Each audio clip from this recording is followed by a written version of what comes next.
Gempar, bunyi tembakan terdengar. Pasukan TNI AL serang markas KKB. Sejumlah prajurit pasukan Raja Wali Papua Korps Marinir TNI Angkatan Laut berhasil menumpas kelompok kriminal bersenjata KKB yang menguasai distrik Sorong Timur, Papua Barat, Senin. Berdasarkan informasi, wilayah Sorong telah dikuasai kelompok kriminal bersenjata KKB. Diketahui anggota KKB disinyalir aktif dalam melakukan aksi teror dan kekerasan terhadap warga setempat. Maka dari itu, Presiden Republik Indonesia RI selaku pimpinan tertinggi militer memberlakukan darurat militer di Sorong. Kemudian Panglima TNI atas persetujuan Presiden memerintahkan Panglima Komando Gabungan Wilayah Pertahanan 3 Pangkopgab Wilham 3 serta sebagai Panglima Komando Operasi Pangkops TNI Wilayah Papua Barat memberlakukan RO Rencana Operasi menjadi PO Perintah Operasi.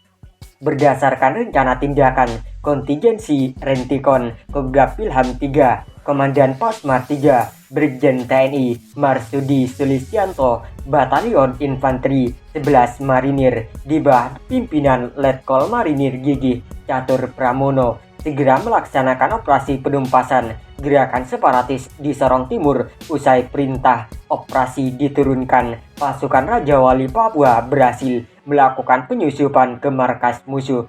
Setelah sniper penembak runduk dari Batalion Intai Amfibi 3 Marinir Yontai VIP 3 Marinir berhasil melumpuhkan musuh di pos pantau dari jarak jauh. Sementara itu, pasukan Yontai VIP 3 Marinir langsung bergerak cepat dan melaksanakan patroli tempur dengan menyeberangi sungai, menyerang dan merebut kembali camp yang dikuasai musuh dengan operasi daerah hutan berpenduduk ODHB. Akhirnya Yonif 11 Marinir pun berhasil merebut seluruh medan, ditandai dengan berkibarnya bendera merah putih. Aksi pasukan Raja Wali Papua Korps Marinir TNI Angkatan Laut tersebut merupakan skenario latihan taktik kondisi tertentu Tingkontu yang digelar oleh Brigade Infanteri 3 Marinir Brigif 3 Marinir. Skenario latihan taktik kondisi tertentu tersebut disaksikan langsung oleh Komandan Korps Marinir dan Kormar Majen TNI Mars Soehartono dan sejumlah pejabat Komando Armada 3 Koarmada 3 TNI Angkatan Laut dan Kormar menyampaikan melalui sambutan latihan taktik kondisi tertentu memiliki tujuan untuk meningkatkan kemampuan dan interoperabilitas prajurit Korps Marinir. Kendati demikian, tujuan utama latihan ini diadakan adalah agar prajurit dapat menguasai mekanisme pengambilan keputusan komandan satuan beserta staf khusus dalam perencanaan operasi taktik kondisi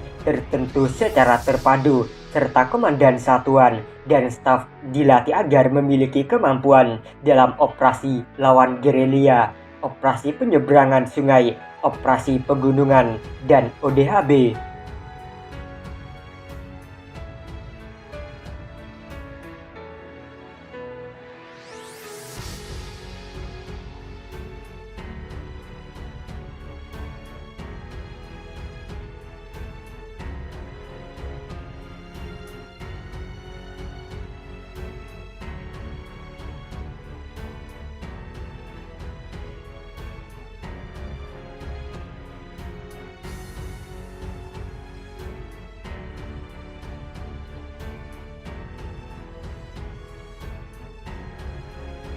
Lagi aparat jadi korban, Raka Jamaluddin gugur ditembak KKB Papua, jasad tergeletak di jembatan. Kekejian kelompok kriminal bersenjata KKB di Papua masih terus merajalela. Satu lagi prajurit tanah air menjadi korban kebiadaban KKB Papua. Raka Jamaluddin, personel Satgas Mandala 3 Papua gugur setelah ditembak KKB di Sungai Ilame, Distrik Ilaga, Kabupaten Puncak, Jumat 19 Mei 2023. Informasi yang diperoleh tribunpapua.com awalnya diperoleh informasi dari masyarakat pada pukul 12.00 WIT bahwa terdapat satu personel Apkam yang terkena tembakan di Sungai Ilame, Kampung Kago, Distrik Ilaga. Mendapat informasi tersebut, seluruh personel Apkam Ilaga komplek langsung bergerak menuju lokasi guna melakukan penyisiran. Sekitar pukul 12.10 WIT, personel tiba di sekitar jembatan Sungai Ilame dan langsung melakukan pengamanan perimeter dan mengeluarkan tembakan peringatan. Setelah dilakukan penyisiran, personel Apkam mendapati korban Praka Jamaluddin tergeletak di jembatan Sungai Ilame dalam kondisi gugur dalam tugas.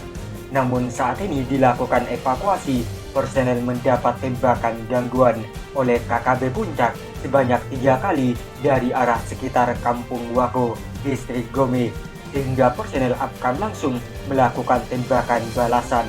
Selanjutnya, setelah situasi mulai kondusif, personel melakukan evakuasi terhadap korban menuju RSUD Ilaga. Pukul 12.35 WIT, korban Praka Jamaluddin tiba di RSUD Ilaga, Puskesmas Lama, langsung mendapat pemeriksaan medis oleh tim medis RSUD Ilaga. Berdasarkan hasil pemeriksaan, tim medis menyatakan korban gugur akibat luka bacok di bagian kepala sebelah kanan serta luka tembak di dagu sebelah kanan. Selanjutnya, pada sore hari pukul 15.30 WIT, korban Praka Jamaluddin tiba menuju Masjid Al-Ikhlas guna disemayamkan, kemudian akan dievakuasi ke Timika